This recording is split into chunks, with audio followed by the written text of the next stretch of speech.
Hello everyone, मैं दीक्षा। स्वागत है आपका आपके अपने यूट्यूब चैनल में। घटनाचक्र पुनरावलोकन को कवर किया जा रहा है जो कि भारतीय राज्य व्यवस्था एवं शासन का है, जिसमें अभी तक इसके 8 लेक्चर कंप्लीट हो चुके हैं। आज का हमारा लेक्चर 9वां रहेगा, जिसके अंतर्गत आपको लेटेस्ट एडिशन के साथ इसको कवर किया जा रहा है। पीडीएफ प्राप्त करने के लिए आप हमारे Telegram channel UPSC PSC with Diksha को ज्वाइन कर सकते हैं, जहां पर आपको इसकी पीडीएफ अवेलेबल होगी। साथ ही साथ हमारे द्वारा जो भी इसके पहले वीडियो अपलोड की गई है उन सभी की पीडीएफ अवेलेबल होगी, और हमारे द्वारा जो भी सेशन कवर कराए जाते हैं उनकी पीडीएफ आपको हमारे टेलीग्राम चैनल पर उपलब्ध होगी। चलिए तो शुरू करते हैं। आज का हमारा टॉपिक आता है उच्च न्यायालय और अधीनस्थ न्यायालय के बारे में। उच्च न्यायालय और अधीनस्थ न्यायालय के संदर्भ में पढ़ने के पहले जैसे ही पहले जितने भी चैप्टर कवर किए गए हैं उसी रूपरेखा के तहत पढ़ेंगे कि सबसे पहले नोट्स का रिवीजन करेंगे। नोट्स के रिवीजन के बाद आपको क्वेश्चन सॉल्व कराए जाएंगे। चलिए तो इसमें सबसे पहले आता है कि भारतीय संविधान के तहत राज्यों के न्यायिक प्रशासन में उच्च न्यायालय की स्थिति शीर्ष पर होती है। भारतीय संविधान में राज्यों के लिए उच्च न्यायालय हेतु भाग 6 के अध्याय 5 के तहत अनुच्छेद 214 से 231 तक में प्रावधान दिया गया। तो किस में प्रावधान दिया गया है? भारतीय संविधान के भाग 6 के अध्याय 5 के अंतर्गत अनुच्छेद 214 से 231 तक प्रत्येक राज्य के लिए एक उच्च न्यायालय का प्रावधान किया गया है। और साथ ही साथ 7वें संविधान संशोधन अधिनियम 1956 के द्वारा कहा गया है कि संसद को अनुच्छेद 231 के तहत यह अधिकार दिया गया है कि वह विधि द्वारा अथवा 2 या 2 से अधिक राज्यों के लिए या 2 या 2 से अधिक राज्यों और किसी संघ राज्य क्षेत्र के लिए एक साझा उच्च न्यायालय की स्थापना कर सकती है। और अनुच्छेद 230 के अंतर्गत कहा गया है कि संसद विधि द्वारा किसी संघ राज्य क्षेत्र पर किसी उच्च न्यायालय की अधिकारिता का विस्तार कर सकेगी और किसी संघ राज्य क्षेत्र में किसी उच्च न्यायालय की अधिकारिता का प्रवर्जन भी कर सकेगी। अनुच्छेद 214 के अनुसार प्रत्येक राज्य के लिए एक उच्च न्यायालय होगा और अनुच्छेद 215 के अनुसार प्रत्येक उच्च न्यायालय एक अभिलेख न्यायालय होगा। अभिलेख न्यायालय होने का तात्पर्य एक तरीके से यह होता है कि उच्च न्यायालय के निर्णय, आदेश आदि अधीनस्थ न्यायालय के लिए बाध्यकार होंगे तथा उसको अपने अवमान के लिए दंड देने सहित ऐसे न्यायालय की सभी शक्तियां प्राप्त होंगी। अनुच्छेद 216 में कहा गया है कि प्रत्येक उच्च न्यायालय मुख्य न्यायमूर्ति और अन्य न्यायाधीशों से मिलकर बनेगा, जिनमें राष्ट्रपति समय समय पर नियुक्ति करना आवश्यक समझे। उच्च न्यायालय के न्यायाधीशों की नियुक्ति जो होती है वह राष्ट्रपति के द्वारा की जाती है, और उच्च न्यायालय के न्यायाधीशों का जो पद धारण की जो अवधि होती है वह 62 वर्ष की आयु होती है।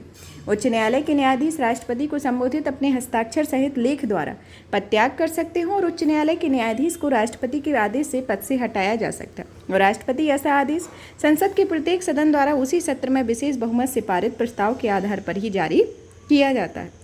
उच्च न्यायालय के न्यायाधीशों को उच्चतम न्यायालय के न्यायाधीशों के समान प्रक्रिया तथा सिद्ध कदाचार और क्षमता के आधार पर ही हटाया जा सकता है। और अनुच्छेद 217 के क्लॉज 2 के तहत उच्च न्यायालय के न्यायाधीश पद वही योग्य होते हैं जो कि भारत के नागरिक हों, और ऐसे व्यक्ति जो किसी उच्च न्यायालय या 2 से अधिक न्यायालयों का लगातार न्यूनतम 10 वर्ष तक अधिवक्ता रहे हों, और ऐसे व्यक्ति जो न्यूनतम 10 वर्ष तक भारत के राज्य क्षेत्र में न्यायिक पद धारण कर चुके हों।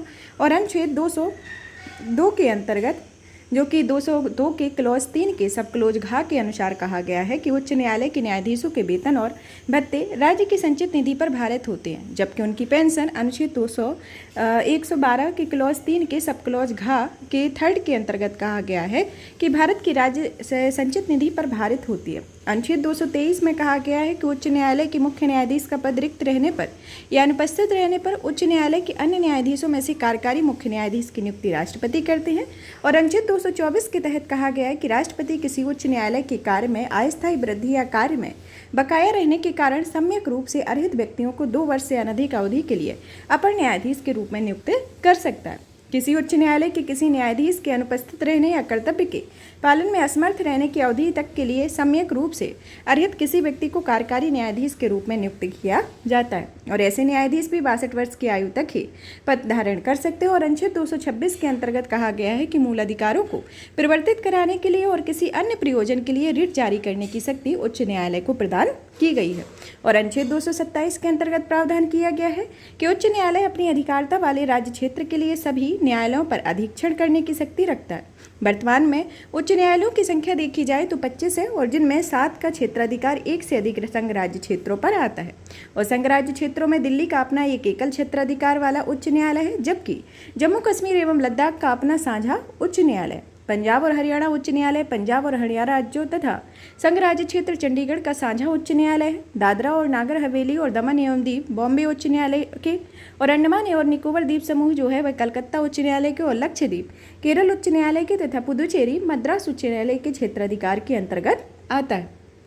संसद उच्च न्यायालयों के न्यायिक क्षेत्राधिकार में विस्तार कर सकते हैं और अनुच्छेद 241 के तहत संसद विधि द्वारा किसी संघ राज्य क्षेत्र के लिए उच्च न्यायालय गठित कर सकती है और ऐसे राज्य क्षेत्र में किसी उच्च न्यायालय को इस संविधान के सभी या किन्हीं प्रयोजनों के लिए उच्च न्यायालय को घोषित कर सकती है। सर्वप्रथम 1862 ईस्वी में कलकत्ता, बम्बई, मद्रास उच्च न्यायालयों की स्थापना की गई और इलाहाबाद उच्च न्यायालय की स्थापना मूलतः 1866 ईस्वी में की गई, जो कि उत्तर पश्चिमी प्रांतों हेतु उच्च न्यायालय के रूप में आगरा में सदर दीवानी अदालत के स्थान पर हुई थी और 1869 ईस्वी में इलाहाबाद स्थानांतरित किया गया तथा वर्ष 1919 में इसे वर्तमान नाम दिया गया और संविधान के भाग 6 के अध्याय 5 के अंतर्गत इसका प्रावधान किया गया। 6 के अंतर्गत इसमें प्रावधान किया गया जो कि अनुच्छेद 233 से 237 तक में अधीनस्थ न्यायालय हेतु इसमें प्रावधान किए गए और अनुच्छेद 233 के क्लॉज 1 के अनुसार कहा गया है कि किसी राज्य में जिला न्यायाधीश नियुक्त होने वाले व्यक्तियों की नियुक्ति तथा जिला न्यायाधीश की पदस्थापना प्रोन्नति उस राज्य का राज्यपाल और ऐसे राज्य के संबंध में अधिकारिता का प्रयोग करने वाले उच्च न्यायालय से परामर्श करके करेगा और अनुच्छेद 234 के अंतर्गत कहा गया है कि जिला न्यायाधीशों में भिन्न व्यक्तियों की किसी राज्य की न्यायिक सेवा में नियुक्ति उस राज्य के राज्यपाल द्वारा राज्य लोक सेवा आयोग से और ऐसे राज्य के संबंध में अधिकारिता का प्रयोग करने वाले उच्च न्यायालय से परामर्श करने के पश्चात और राज्यपाल द्वारा इसके लिए बनाए गए नियमों के अनुसार की जाएगी और अनुच्छेद 235 के तहत कहा गया है कि उच्च न्यायालय अधीनस्थ न्यायालयों पर नियंत्रण रखता है और लोक अदालतों के माध्यम से सामान्य न्यायालयों में लंबित मामलों का दोनों पक्षों के मध्य समझौते के आधार पर निपटारा किया जाता है, जिसमें दीवानी मामलों के साथ साथ कतिपय आपराधिक मामलों पर भी विचार किया जाता है और लोक अदालतों में वर्तमान या सेवानिवृत्त न्यायिक अधिकारी अथवा विधिक ज्ञान रखने वाले व्यक्ति पीठासीन अधिकारी होते हैं। ग्राम न्यायालय अधिनियम 2008 के तहत ग्राम न्यायालय को सिविल एवं आपराधिक दोनों ही मामले में सुनवाई का अधिकार होता है, तो इसके अंतर्गत आता है। अब आते हैं हम इसके अंतर्गत जितने भी तरीके के प्रश्न आपके प्रत्येक एग्जाम में पूछे गए उन प्रश्नों को सॉल्व करते हैं, जिसमें हमारा पहला प्रश्न पूछा गया है जो आपका बीपीएससी में 2023 में आया हुआ था कि उच्च न्यायालय में न्यायाधीशों की संख्या निर्धारित करने का अधिकार निम्नलिखित में से किसके पास होता है। तो ये न्यायाधीशों की संख्या निर्धारित करने का अधिकार आपका राष्ट्रपति के पास होता है, तो ऑप्शन ए होगा। नेक्स्ट क्वेश्चन आता है कि निम्नलिखित में से भारत के एक उच्च न्यायालय के बारे में आपको बताना है कि इनमें से कौन सा सही नहीं है। आपके 4 ऑप्शन दिए गए हैं, ऑप्शन 4 में से आपको बताना है कि 4 में से कौन सा एक सही नहीं है। ऑप्शन ए कहता है कि द्वितीय अपील उच्च न्यायालय के अपीलीय क्षेत्र अधिकार में। ऑप्शन बी कहता है कि उच्च न्यायालय के प्रत्येक न्यायाधीश की नियुक्ति राष्ट्रपति करता है और ऑप्शन सी आता है कि उच्च न्यायालय के न्यायाधीशों की नियुक्ति राज्यपाल करता है और ऑप्शन डी आता है कि उच्च न्यायालय के लोक हितवाद से संबंधित आवेदन स्वीकार कर सकता है। तो इसके अंतर्गत आपको बता दें कि आपका जो उत्तर होगा ऑप्शन सी होगा, क्योंकि उच्च न्यायालय के न्यायाधीशों की नियुक्ति जो है वह राज्यपाल नहीं करता है बल्कि इनकी नियुक्ति राष्ट्रपति के द्वारा की जाती है, जो कि अनुच्छेद 217 के क्लॉज 1 के अंतर्गत इसमें प्रावधान दिया गया। अब आता है कि भारतीय संविधान के किस अनुच्छेद के अनुसार भारत का राष्ट्रपति या मुख्य न्यायाधीश के परामर्श से किसी उच्च न्यायालय के न्यायाधीश को एक न्यायालय से दूसरे न्यायालय में स्थानांतरित कर सकता है। तो ये आपका अनुच्छेद 222 के अंतर्गत आता है कि जिसमें एक न्यायालय से वो दूसरे न्यायालय में स्थानांतरित कर सकता है। नेक्स्ट क्वेश्चन आता है कि कार्यकारी न्यायाधीशों की नियुक्ति की जाती है, किसके द्वारा की जाती है कार्यकारी न्यायाधीशों की नियुक्ति?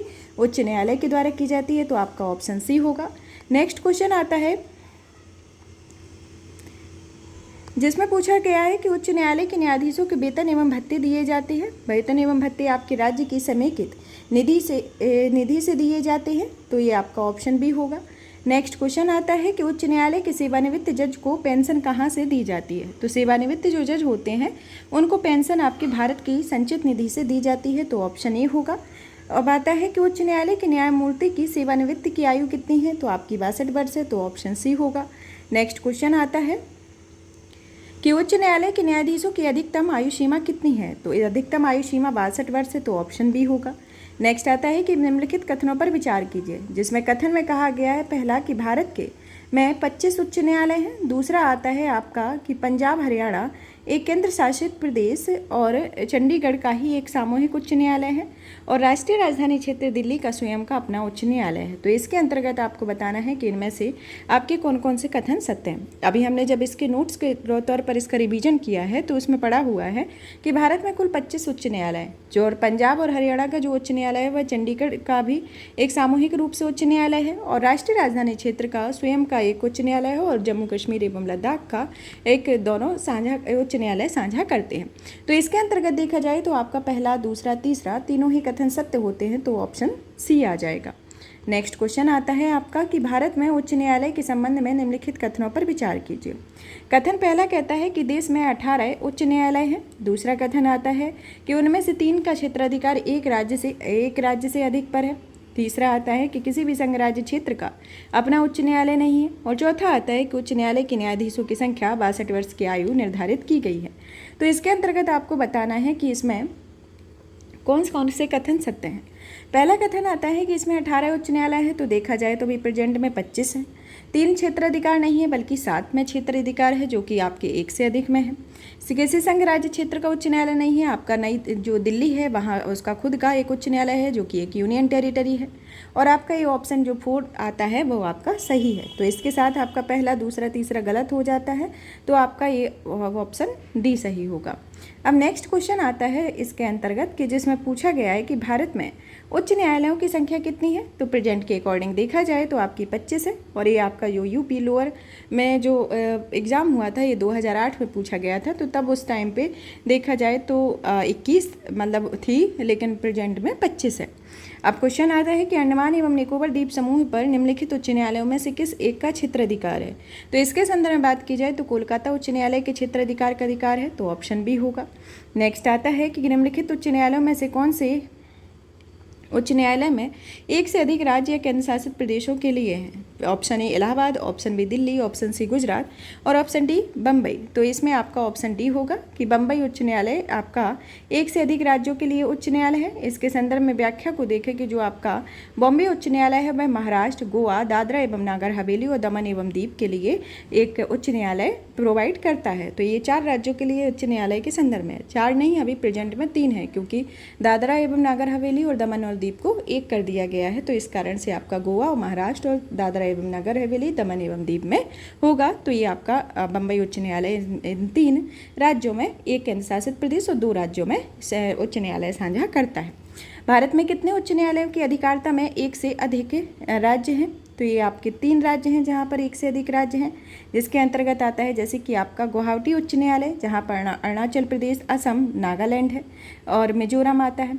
और फिर आता है बॉम्बे उच्च न्यायालय, जहाँ पर आपका महाराष्ट्र, गोवा आते हैं और साथ ही साथ आपका दादरा एवं नागर हवेली, दमन एवं दीव आता है।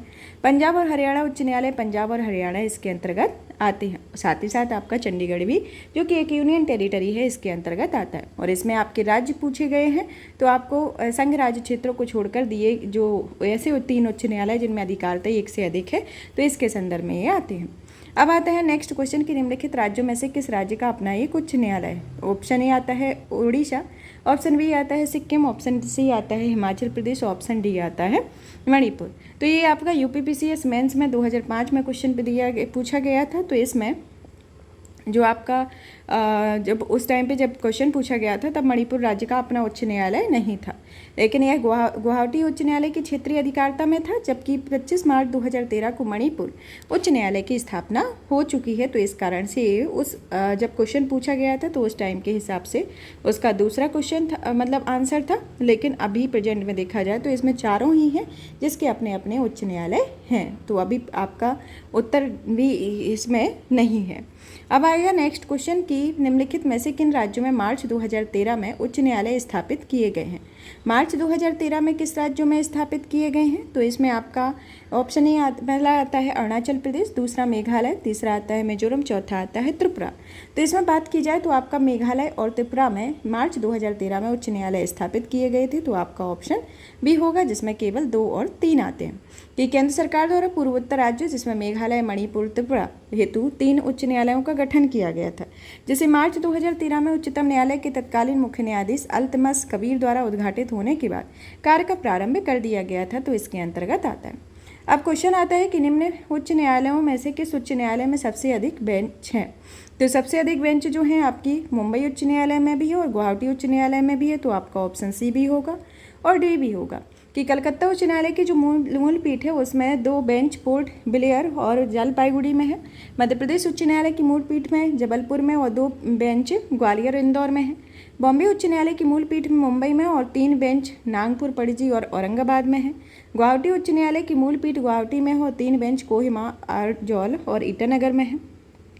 पहले गुवाहाटी उच्च न्यायालय की सर्वाधिक 6 बेंच थी, परंतु मार्च 2013 में मणिपुर, मेघालय और त्रिपुरा उच्च न्यायालय के गठन के पश्चात अब 3 ही बची हुई हैं। और वर्तमान परिप्रेक्ष्य में देखा जाए तो मुंबई और गुवाहाटी 2 ऐसे उच्च न्यायालय हैं जहां पर सर्वाधिक 3-3 बेंच हैं। अब आता है निम्न में से कौन सा राज्य उच्च न्यायालय का मुख्य क्षेत्राधिकार के अंतर्गत नहीं आता है।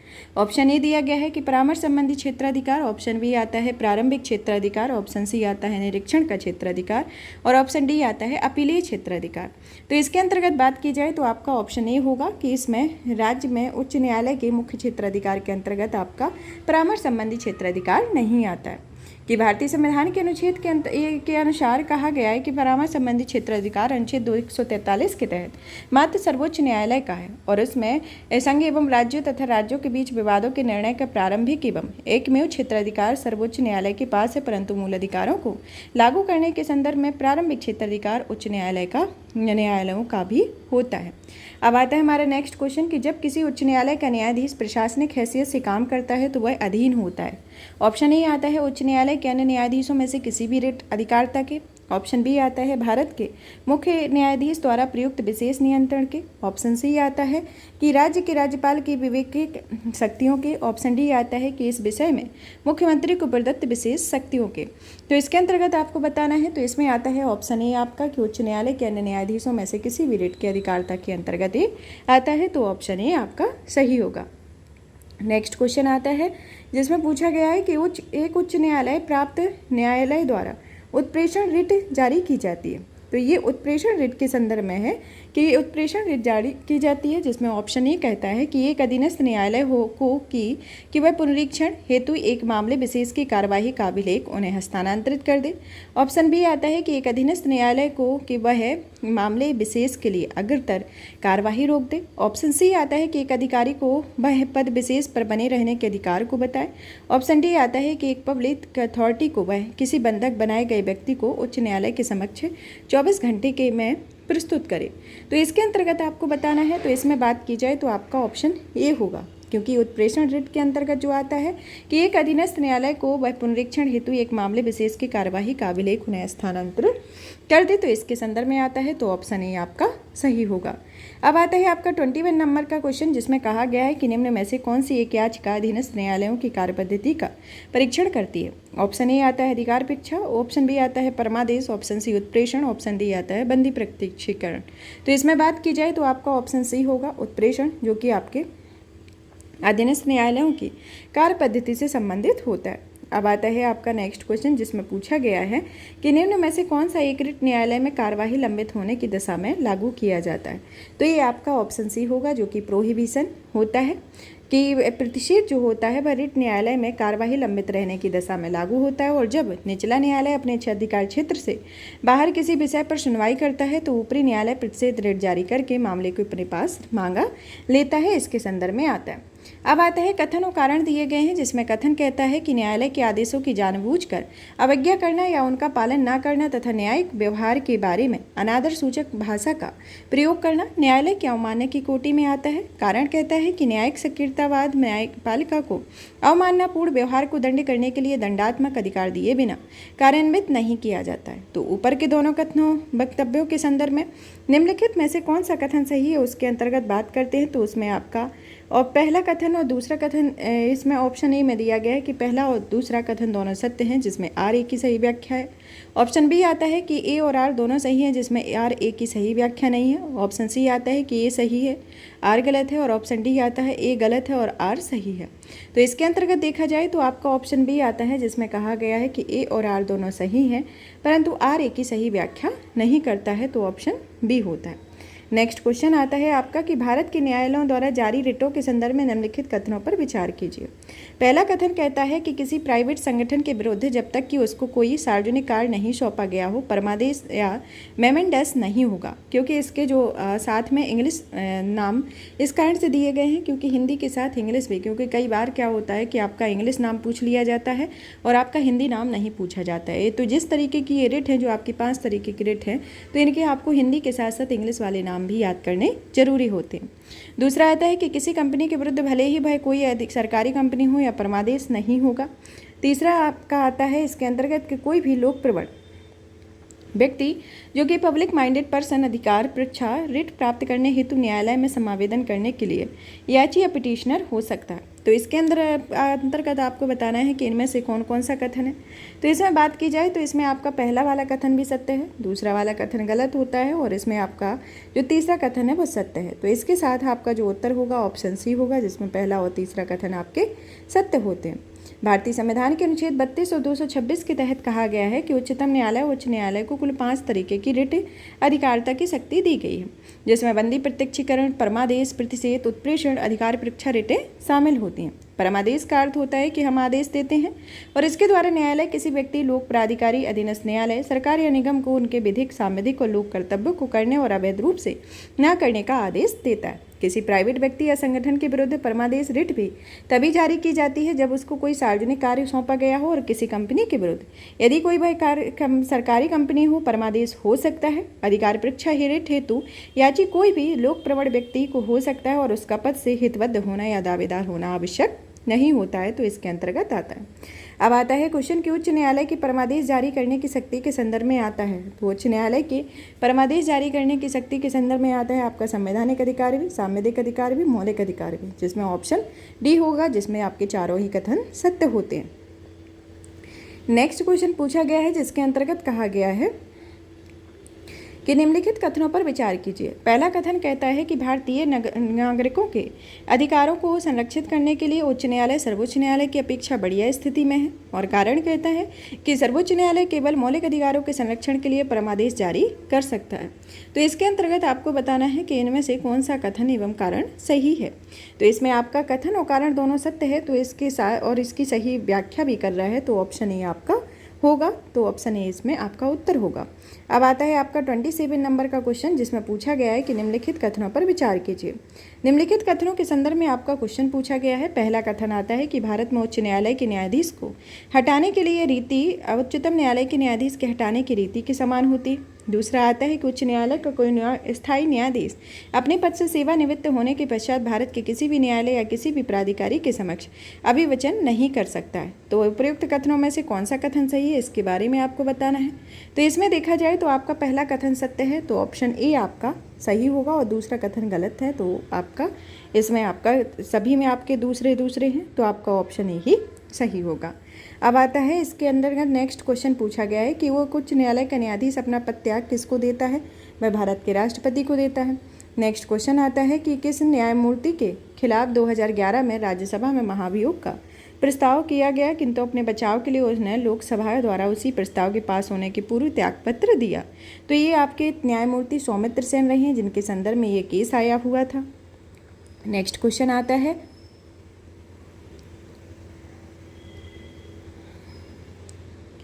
बाबरी मस्जिद या राम जन्मभूमि का विवाद जो इलाहाबाद उच्च न्यायालय जो कि लखनऊ न्यायपीठ के समक्ष था, उसका एक प्रकार है। तो वह कौन सा प्रकार है, आपका टाइटल स्वीट यानी कि स्वामित्व अधिकार मुकदमा इसके अंतर्गत आता है, जिसमें बाबरी मस्जिद या राम जन्मभूमि का विवाद इलाहाबाद उच्च न्यायालय के समक्ष स्वामित्व अधिकार मुकदमे यानी कि टाइटल स्वीट के रूप में प्रस्तुत किया जाता है, जिसमें दो समुदायों जिसमें बाबरी मस्जिद या राम जन्मभूमि की जमीन एवं संपत्ति पर अपने अपने दावे पेश किए जाते हैं, और नवंबर 2019 में सर्वोच्च न्यायालय द्वारा इस मुकदमे को अंतिम रूप से निस्तारण कर दिया जाता है। अब क्वेश्चन आता है कि किस उच्च न्यायालय ने यह फैसला किया है कि एक ही बार में 3 बार तलाक कहने से तलाक होना गैरकानूनी होता है। तो ये आपका इलाहाबाद उच्च न्यायालय में कहा गया है, तो ऑप्शन बी होगा। नेक्स्ट क्वेश्चन आता है कि 2008 में छत्तीसगढ़ उच्च न्यायालय के न्यायाधीश कौन बने हैं, तो आपके राजीव गुप्ता इसके छत्तीसगढ़ उच्च न्यायालय के न्यायाधीश बने हैं, तो ऑप्शन ए होता है। विधि आयोग के किस अध्यक्ष ने अपनी रिपोर्ट में समर्थन किया है कि प्रत्येक उच्च न्यायालय के 1/3 न्यायाधीश दूसरे राज्य में होने चाहिए? ऑप्शन ए आता है न्यायाधीश PN भगवती, ऑप्शन बी आता है न्यायाधीश हिदायतुल्ला, ऑप्शन सी आता है न्यायाधीश HR खन्ना, ऑप्शन डी आता है न्यायाधीश चंद्रचूड़। तो इसमें बात की जाए तो आपका ऑप्शन सी होगा। नेक्स्ट क्वेश्चन आता है कि जिला न्यायाधीश शब्द का संविधान के किस अनुच्छेद में उल्लेख किया गया है? तो इसका उल्लेख भारतीय संविधान के अनुच्छेद 233 के अंतर्गत किया गया।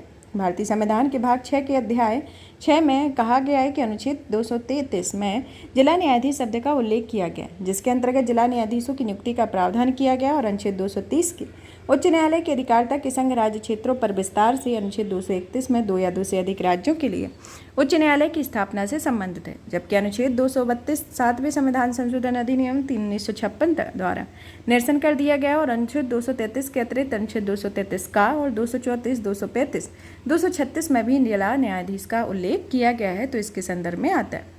भारत के संविधान के अनुसार जिला न्यायाधीश अभिव्यक्ति के अंतर्गत सम्मिलित नहीं होता है, तो वह आपका अधिकरण न्यायाधीश होता है। तो ऑप्शन सी होगा।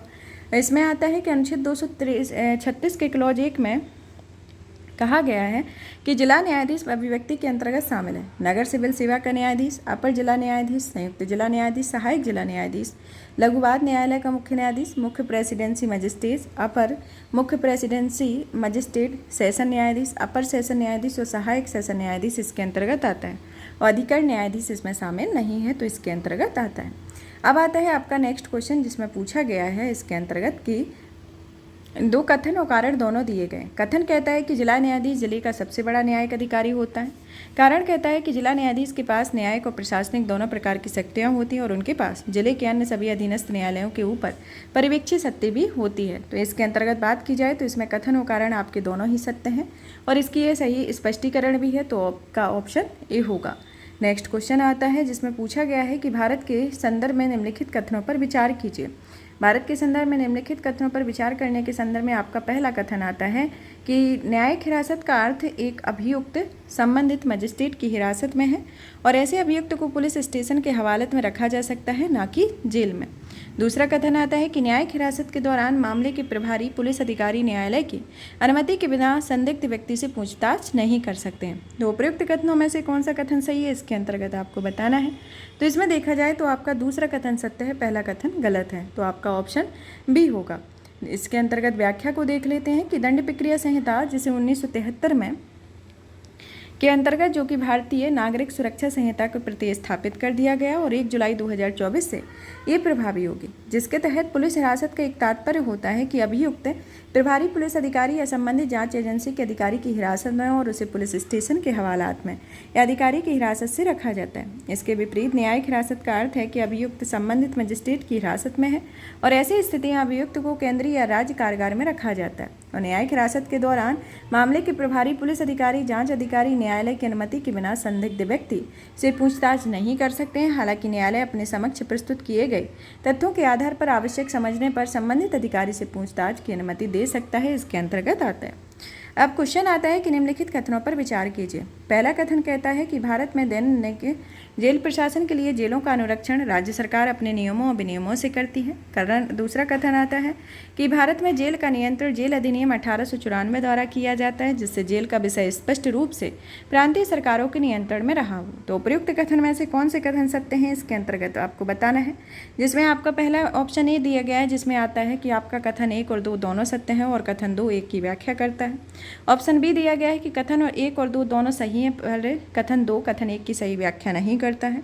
ऑप्शन सी आता है कि कथन 1 सही है किंतु कथन दूसरा गलत है। ऑप्शन डी आता है कि कथन 1 गलत है और दूसरा कथन सही है। तो इसके अंतर्गत देखा जाए तो आपके दोनों कथनों के संदर्भ में एक बात आए तो इसमें आपके दोनों ही कथन सत्य हैं कि भारत में दैनिक जो जेल प्रशासन के लिए जेलों का अनुरक्षण राज्य सरकारें अपने नियमों और विनियमों में से करती हैं और भारत में जेल का नियंत्रण जेल अधिनियम 1894 द्वारा किया जाता है, जिससे जेल का विषय स्पष्ट रूप से प्रांतीय सरकारों के नियंत्रण में रहा हो। तो इस कारण से आपका ऑप्शन ए सही होता है। अब आते हैं हमारा नेक्स्ट क्वेश्चन, जिसमें पूछा गया है कि भारत के संदर्भ में निम्नलिखित कथनों पर विचार कीजिए। पहला कथन कहता है कि सरकारी विधि अधिकारी और विधिक फर्म अधिवक्ता के रूप में मान्यता प्राप्त है, किंतु कॉर्पोरेट वकील और पेटेंट न्यायवादी अधिवक्ता की मान्यता से बाहर रखे गए हों। दूसरा आता है कि विधिक परिषदों को विधिक सेवा और शिक्षा की विधि महाविद्यालय की मान्यता के बारे में नियम अधिकृत करने की शक्ति होती है। तो इसके अंतर्गत आपको बताना है कि इनमें से आपके कौन कौन से जो कथन हैं वह सत्य होते हैं। तो इसमें आपका जो पहला कथन है वह गलत है, दूसरा वाला कथन इसमें सत्य होता है, तो इसी के साथ ही आपका ऑप्शन बी होगा। इसकी व्याख्या को देख लेते हैं कि अधिवक्ता अधिनियम 1961 में प्रावधान किया गया है कि राज्य विधिक परिषदों की सूची में अधिवक्ता के रूप में पंजीकृत व्यक्ति ही अधिवक्ता के रूप में मान्यता प्राप्त होता है। सरकारी विधि अधिकारी, विधिक फर्म, कॉर्पोरेट वकील, पेटेंट न्यायवादी इत्यादि अधिवक्ता की श्रेणी में नहीं आते, जिस कारण से आपका पहला कथन असत्य होता है। अधिवक्ता अधिनियम 1961 के तहत बार कौंसलों को अपने पेशे को स्वनियमित करने, प्रवेश और नामांकन करने संबंधी नियम बनाने, व्यावसायिक आचरण का मानक तय करने और विधिक शिक्षा एवं विधि महाविद्यालयों को मान्यता प्रदान करने के बारे में नियम अधिकृत करने की आदि की शक्ति इसमें प्राप्त होती है। इसी संदर्भ में बार कौंसिल ऑफ इंडिया द्वारा विधिक सेवा या शिक्षा के मानदंडों और विधिक डिग्रियों की मान्यता संबंधी नियम बनाए गए हैं, इसके अंतर्गत आता है। क्वेश्चन पूछा गया है कि लोक अदालतों के संदर्भ में निम्नलिखित कथनों में से कौन सा कथन सही है। ऑप्शन ए दिया गया है कि लोक अदालतों की जो अधिकारिता होती है वह मुकदमा दायर करने के पहले के मामले में निपटारा करने की है और उन मामलों को नहीं है जो कि किसी न्यायालय में लंबित हों। ऑप्शन बी आता है कि लोक अदालतें ऐसे मामलों का निपटारा कर सकती हैं जो कि सिविल ना कि आपराधिक प्रकृति के हैं। ऑप्शन सी आता है कि प्रत्येक लोक अदालत में केवल सेवारत और सेवानिवृत्त न्यायिक अधिकारी ही नियुक्त किए जाते हैं, कोई अन्य व्यक्ति नहीं। और ऑप्शन डी आता है कि उपयुक्त में से कोई सा कथन सही नहीं है। तो इसके अंतर्गत आपको बताना है कि कौन सा लोक अदालतों के संदर्भ में सही है। तो इसमें आप बात की जाए तो ऑप्शन डी होगा, क्योंकि ना इसमें आपका पहला कथन सत्य है ना दूसरा कथन सत्य है, तो ये तीनों ही कथन आपके गलत होते हैं। चलिए तो इनकी व्याख्या को देख लेते हैं। तो व्याख्या के संदर्भ में बात की जाए तो लोक अदालतों में सामान्य न्यायाधीशों में लंबित मामलों का दोनों पक्षों के मध्य समझौते के आधार पर निपटारा किया जाता है और इनमें दीवानी मामलों के साथ साथ कतिपय आपराधिक मामलों पर विचार किया जाता है। लोक अदालतों में वर्तमान या सेवानिवृत्त न्यायिक अधिकारी विधिक ज्ञान रखने वाला सम्मानीय व्यक्ति पीठासीन अधिकारी होता है और सामान्यतः एक वकील और एक सामाजिक कार्यकर्ता इसके सदस्य होते हैं। अब नेक्स्ट क्वेश्चन पूछा गया है आपका ग्राम न्यायालय के संदर्भ में, जो कि ग्राम न्यायालय अधिनियम के संदर्भ में आपका क्वेश्चन आता है कि पूछा गया है कि इस अधिनियम के अनुसार ग्राम न्यायालय केवल सिविल सेवा की मामले की सुनवाई करता है जबकि आपराधिक मामले की नहीं। दूसरा कथन कहता है कि यह अधिनियम स्थानीय सामाजिक सक्रियताओं को मध्यस्थ सुलहकर्ता के रूप में स्वीकारता है। तो नीचे दिए गए कूट में से आपको सही उत्तर की पहचान करनी है। तो इसमें देखा जाए तो आपका पहला वाला जो कथन है वह आपका गलत हो जाता है और दूसरा वाला आपका सत्य है। तो इसके साथ ही आपका ऑप्शन बी आपका उत्तर होगा। चलिए तो इसकी व्याख्या के संदर्भ में जान लेते हैं कि ग्राम न्यायालय अधिनियम 2008 में कहा गया है कि धारा 11 के अंतर्गत न्यायालय को सिविल और आपराधिक दोनों ही मामले की सुनवाई का अधिकार होता है। अधिनियम की धारा 27 के अनुसार स्थानीय सामाजिक सक्रियतावादियों को मध्यस्थ या सुलहकर्ता के रूप में स्वीकार किया गया। भारत में चलित न्यायालय इनका मानस पुत्र है। तो ये किनका मानस पुत्र है? डॉक्टर APJ अब्दुल कलाम के द्वारा कहा गया कि 4 अगस्त 2007 को हरियाणा के तत्कालीन मेवात वर्तमान नूंह जिले में स्थित पुन्हाना देश की पहली मोबाइल सचल अदालत का उद्घाटन किया गया। इस शुभारंभ में भारत में तत्कालीन मुख्य न्यायाधीश JKG बालकृष्णन ने किया और उसका उद्देश्य सुदूर एवं पिछड़े इलाकों तथा न्यायिक व्यवस्था का लाभ पहुँचाना है और इस प्रकार के न्यायालयों की परिकल्पना सर्वप्रथम भूतपूर्व राष्ट्रपति APJ अब्दुल कलाम जी के द्वारा की गई थी। तो यहाँ पर आपका जो भी उच्च न्यायालय और अधीनस्थ न्यायालय है उनसे रिलेटेड जो टॉपिक है वह फिनिश होता है। तो आपके उच्च न्यायालय से रिलेटेड जितने भी पॉइंट थे वो कवर होते हैं। अब आपका जो नेक्स्ट टॉपिक होगा वह केंद्र राज्य संबंधों से रिलेटेड होगा। केंद्र राज्य संबंध से जो टॉपिक आएंगे तो पहले नंबर पर विधायी संबंध, प्रशासनिक और वित्तीय संबंध सभी को पढ़ा जाएगा एक एक करके और उनके प्रश्नों को भी सॉल्व किया जाएगा। आप इस सेशन को ज़्यादा से ज़्यादा शेयर करें, वीडियो को लाइक करें, चैनल को सब्सक्राइब करें और PDF प्राप्त करने के लिए आप हमारे Telegram channel UPSC PSC with Diksha को ज्वाइन करें, जहां पर आपको इसकी भी PDF मिलेगी। साथ ही साथ हमारे द्वारा जो भी सेशन कंप्लीट कराए जाते हैं उन सभी की PDF यहां पर आपको अवेलेबल होगी। धन्यवाद।